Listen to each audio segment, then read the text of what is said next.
welcome back. So, let us continue from where we left off before the break. This table, this figure that you have on the slide gives you the exponential Brownian motion, which is normally used to capture an exponential trend. You can see here how beautifully this figure reproduces or is able to model the behavior of prices in the UK. So, this is another approach to the modeling of prices, where we find empirically that there is an exponential increasing trend, or in addition to, of course, the local fluctuations. So, further generalizations of the Brownian motion, how can we do it? You see, so far when I talked about the generalized Brownian motion, that was what? That was dx is equal to mu dt plus sigma into the infinitesimal Brownian motion increment dw. Now, in this process, which was called the generalized Wiener process or the generalized Brownian motion, mu and sigma were constant, but there can be processes where this both mu and sigma are functions not only of t, but are also functions of x itself, which is shown here in this particular equation. This process is called an Ito process. We shall not be dealing much with Ito processes. Our discussion insofar as the modeling of stock prices is concerned will be confined to the use of generalized Brownian motion.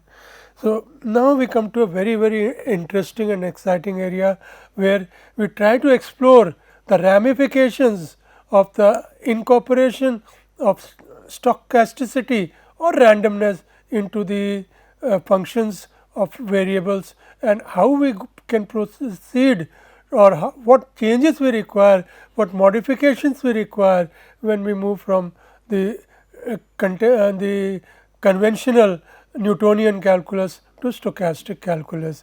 When we do calculus while using trajectories which are not deterministic, but which are which incorporate an element of randomness and which are therefore functions of Brownian motion. Let us start with a very simple exploration. The equation number 1 here, this particular equation, either written in this form or form equation number 1, or this particular equation, let me renumber it as equation number 1a. Whether written in equation form of equation 1 or equation 1a is the contemporary approach to Newtonian differentiation. This is what we have studied in our lower classes, in our 11th standard or 12th standard, whenever we get an introduction to differentiability or calculus. Now, let us move a little bit ahead. Let us move to the next step, which is the Taylor expansion of functions. If we do a Taylor expansion of f x plus dx around the point x, what we get is equation number 2. F x plus dx is equal to f x plus f dash x into dx plus 1 by 2 f double dash x into dx square plus higher powers of dx squared, dx for that matter. Now, consider an arbitrary curve y is equal to f x. Equation number 2 will coincide with equation number 1 in what circumstances? It will coincide with equation number 1 in only one situation, when the dx that we are talking about is small enough so that we can neglect higher powers of dx, that is dx square, dx cube and so on. These values become so small that they become insignificant, and as a result of which we can truncate the Taylor series at the point after the first order expansion. This first order expansion, if you look at it carefully, is absolutely similar to equation number 1, and in fact, the use of this limiting criterion, limit dx tends to 0, is only to justify what I have mentioned just now, that dx must be very small. In other words, the point represented by x plus dx must be very close to the point x, so that when we try to expand the curve around f x, we are able to do a good enough job by truncating the Taylor expansion at the first point, at the first degree term. Okay, let us look at it graphically or geometrically what it represents. Let us say we have a curve AB and let us say PQ is a segment of that curve. We are at the point P. The point P correspond to the point to the x coordinate L, x equal to L, and we want to determine or we want to estimate the value of the y value of this curve, the ordinate of this curve when the x coordinate moves from L to M. Let me repeat, AB is a curve which represents the trajectory of a deterministic function. P is an arbitrary point on that curve which is modeled or which is represented by x equal to L. Then our objective is to calculate the value or calculate the trajectory value at the point Q, which corresponds to the point x equal to M. Now, if we use the Newtonian calculus, how would we do it? First of all, we would work out the derivative of the curve at the point P. Let us call it f dash x L, and then what we will do is we will multiply it by the distance L m. So, f dash x into L m will give me the value of the curve f of x m. This is what we would do as per the Newtonian calculus. Now, but if you look at it very carefully, what we are doing by this method is we are assuming that the region or the portion of the curve between P and Q is a straight line, and we are using and on the assumption on the premise that the distance the curve structure between P and Q is a straight line, we are working out the derivative or which represents the slope or the tangent, and in actual fact this value that we get is the point R and it is not the point Q. Why is it so? Because we have approximated PQ by a straight line and we are using the slope of the straight line, and then we are working out the value corresponding to the shift from XL to XM or L to M, and using that what we find is we arrive at the point R, because what do we have? We have P R, we have PQ, I am sorry, we have PT is equal to PT divided by P divided by TR into TR, and this is what is the slope. PT upon TR is the slope at this particular point, that is the point P. So, we are arriving at the point R, we are not arriving at the point Q, and this difference is the difference that is represented by the higher order terms in the Taylor series. If you use a Taylor series to make the same expansion, you will get a better and better results as you make more use of more and more terms in the Taylor series. If you use the second order, if you include the second order correction represented by the second degree term in the Taylor series, you will be able to account significantly for the curvature of this, the concavity of this, and then the point R that you get will be much closer to Q and your estimate would be much more accurate. So, that is the fundamental thing in Newtonian differentiation. When we talk about Newtonian differentiation, the basic idea is to split up, to truncate the curve into infinitesimally small straight lines. In other words, putting it the other way around, we can say that when we talk about Newtonian differentiation, we are assuming that we can truncate the, or we can the straight line, the curve that represents the trajectory of the deterministic function can be represented or can be equated to an assortment of infinitesimally small straight lines. The deterministic curve that we differentiate can be assumed to comprise of an assortment of infinitesimally small straight lines. P R is a similar situation where we, if the point, see the point, if this L and M are very close to each other, then the difference between R and Q is going to be smaller and smaller and smaller, and if L and M are infinitesimally close to each other, then our first order approximation is good enough. But as M moves away from L, what happens? The difference between r and q also increases, and that is the reason that the second order corrections become more and more significant as we talk about the dx being larger and larger. This is basically dx. Lm is what we call dx. Okay. So, giving this backdrop, let us now look at how the situation changes when we talk about stochastic calculus. So, this is what I have explained just now. Let me read it out. In the limiting case, dx tends to 0, thus the points p and q on the curve y equal to f x are assumed to be so close that the curve y equal to f x joining them may be approximated by a straight line with slope given by dy by dx, and therefore, we can approximate the value of the point at the point q by using that particular slope, by using that particular slope of dy by dx. Although you will I repeat, larger the dx, greater would be the error induced by using this particular equation, which is a first order approximation, where dy by dx is the slope of the straight line p q. Thus, at the infinitesimal level, we assume that the curve is constructed by an assortment of infinitesimal straight lines. Now, let us see what happens if we replace the traditional deterministic functions of x by a function of a Brownian motion. Let us see what happens.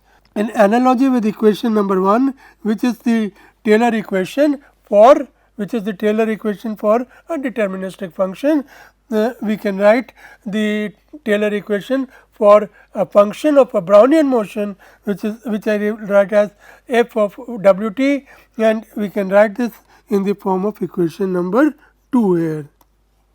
D of f w t is equal to f dash w t d f w t plus 1 by 2 f double dash w t d w t d dot d w t. Now, we saw that if we ignore this part, if dx is small enough that we can ignore this part, which is usually the case, which is the case when we impose the condition limit dx tends to 0.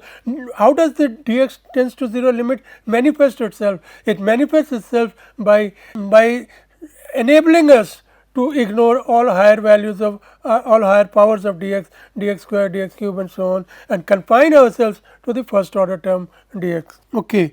Now, this is the situation as far as Newtonian calculus is concerned. Wherever we do Newtonian calculus, we make the assumption dx is small, we do not need to consider dx square, dx cube and so on, and we can confine ourselves to this particular part, which I have put in a square. Now, can we do the same thing for f w, or can we do the same thing for d w rather? Can we say that d w square or d w dot d w can be ignored and thrown away? That is the question that we need to answer. Let us explore that. Now, we know that d w t can be represented in terms of the standard normal variate as z under root dt. We have seen that this is one of the fundamental properties of Brownian motion. So, we use that, and what we get is d w t dot d w t is equal to z square dt. And what is the expected value of this? The expected value of this is equal to dt. Why it is dt? Because the expected value of z square is equal to 1, and therefore, expected value of d w t is equal to dt. What about the variance? Now, first thing we notice here is that the expected value is not 0.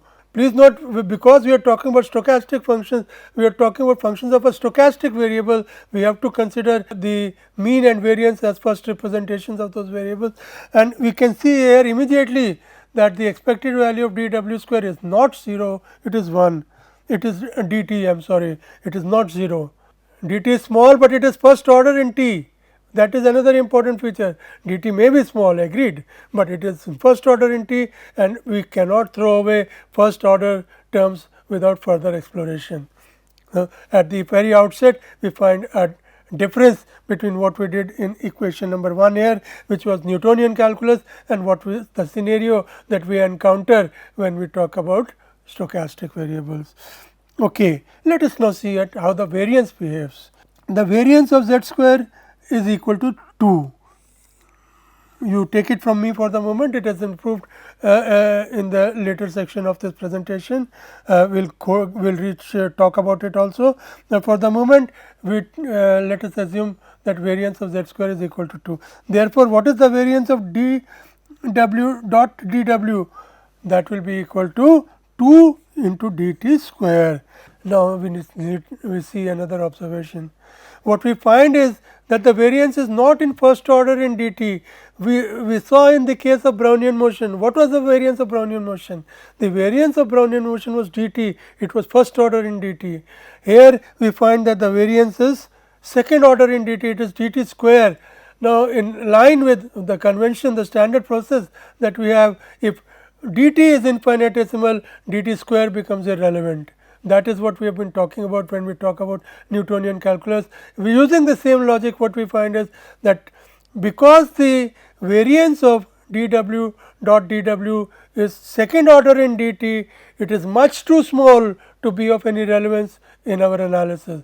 If the variance is very small, if the variance is so small that it can be ignored, what can we say about the process? What can we say about the stochastic process? We can say, or the random variable, we can say that the random variable is deterministic. The random variable will not take random values, because if there is any element of randomness, it must be captured by the variance, and if the variance is 0, that means there is no randomness in the process. Now, you can see here that the variance is of second order in dt squared, and therefore it can not be of significance. It needs to be ignored, it needs to be thrown away in line with our standard philosophy, standard procedure, and therefore what we find is that the mean of dw dot dt is dt, the variance is 0, and therefore what can we say about this particular quantity dw dot dw? It is deterministic and it has a value of dt, because variance is 0 means this value is deterministic, and if this value is deterministic, then that is also its expected value. So, in this case what happens? This expression dw dot dw has a deterministic value which is first order in time, and because it is first order in time, you cannot throw it away, and therefore the process, the philosophy of throwing away the second and higher order terms will not operate when we talk about functions of stochastic calculus. That is the fundamental difference between functions of normal variables or conventional calculus or Newtonian calculus and functions or what we call stochastic calculus. So, just as deterministic curves can be considered as comprising of infinitesimal increments of straight lines, stochastic trajectories may be assumed to be formed by infinitesimal increments of Brownian motion. Mean of variance of square of standard normal variate, I will not devote time to it. Mean of z square is equal to 1. This is quite simple. We have variance of z is equal to E of z square plus minus E of z whole square. This is 0, this is 1, so this has to be 1. So, that is this is elementary. The calculation of the variance is slightly more involved. I have put it in the presentation, it is given here. We find that the variance is equal to 2. We need to use gamma functions for this purpose, and gamma 1 by 2 is equal to root pi. That also we need to use this result. Using this result, what we find is that the variance of z square is equal to 2. I leave it as an exercise for the mathematically inclined learner, and let us move further. This is the proof that the gamma function of 1 by 2 is equal to under root pi. This is also for information, and it is a digression from the continuation of this course, but nevertheless I have put it in the presentation so that the interested learner can always refer to this. Now, we talk about differentiation of a function of the stochastic variable. So far what we have found is that the Newtonian machinery that we have with us is not good enough for us to differentiate or to play around or doing calculus of functions of stochastic variables. Where does this discrepancy manifest itself? Where do we go from here? We have agreed that it is not good enough, but what is good enough? How do we arrive at the appropriate machinery, appropriate calculus for doing differentiation of stochastic processes is our next exercise. This is a famous celebrated Ito's lemma. What does it say? It says let g xi comma t, g is a function of xi and also an explicit function of time, be continuous and at least twice differentiable function of a stochastic variable xi and time t, and let xi be defined by the stochastic differential equation d xi is equal to a dt plus b dw. dt is the infinitesimal time increment and dw, as you know, is the infinitesimal Brownian motion increment. So, d xi or xi is a stochastic process that is represented by the stochastic differential equation that you have in front of you, and g xi t is a function of this stochastic variable xi and time. It is an explicit function of time as well. Then we have dg is equal to this expression, which let us call equation number 1. Our objective now is to ascribe a skeletal proof to this particular expression.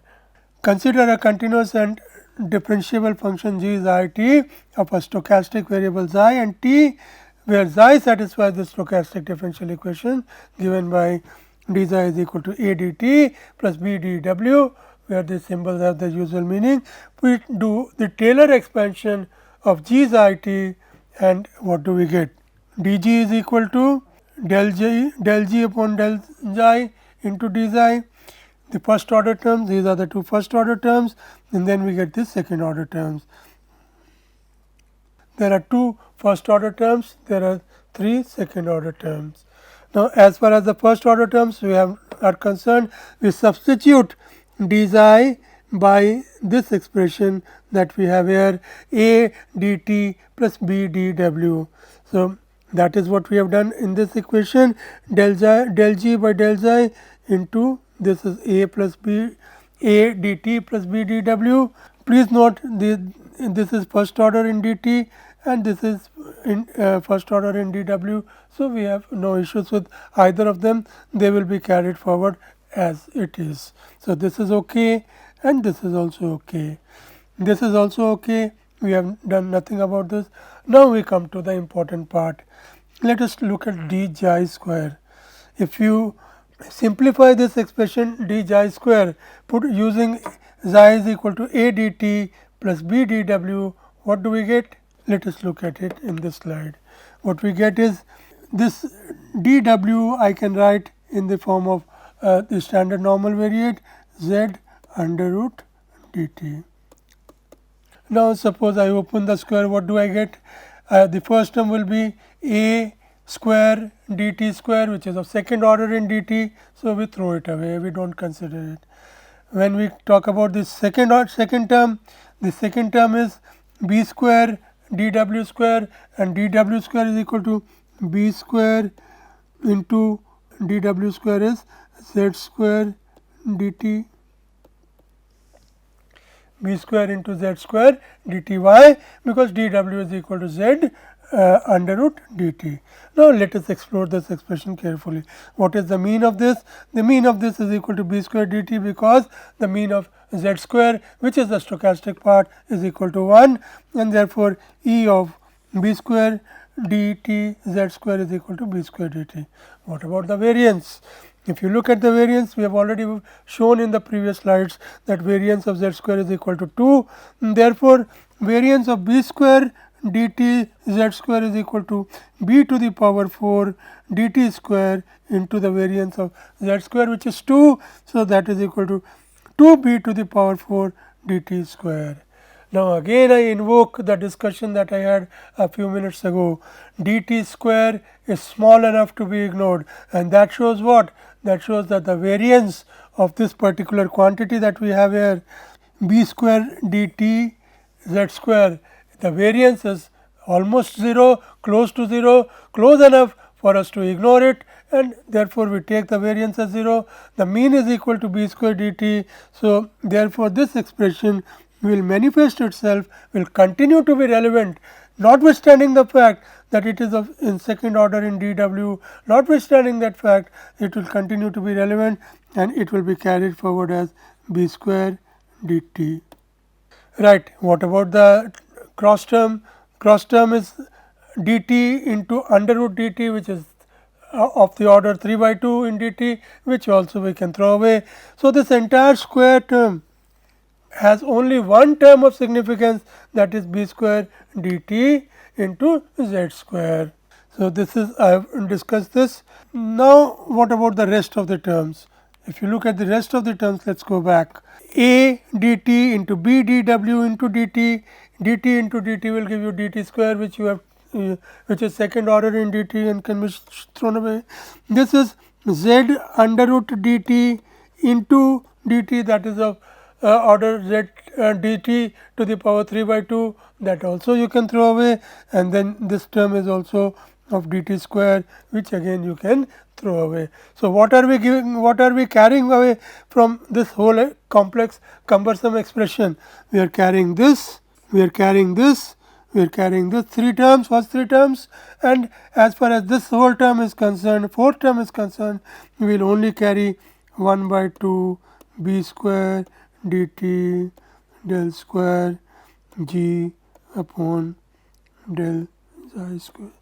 Making all these substitutions, what we have is the Ito's lemma as dg is equal to the expression that you have on the right hand side. This is the drift term, this is the diffusion term. Drift, this is the diffusion term, the stochastic term. This is also called the stochastic term, the random term, the diffusion term. The randomness is manifest in this dw. This is the manifestation of randomness. This is the representation of randomness. The drift rate, I have also already mentioned that what is the drift term and what is the diffusion term. The drift rate is given by this expression here.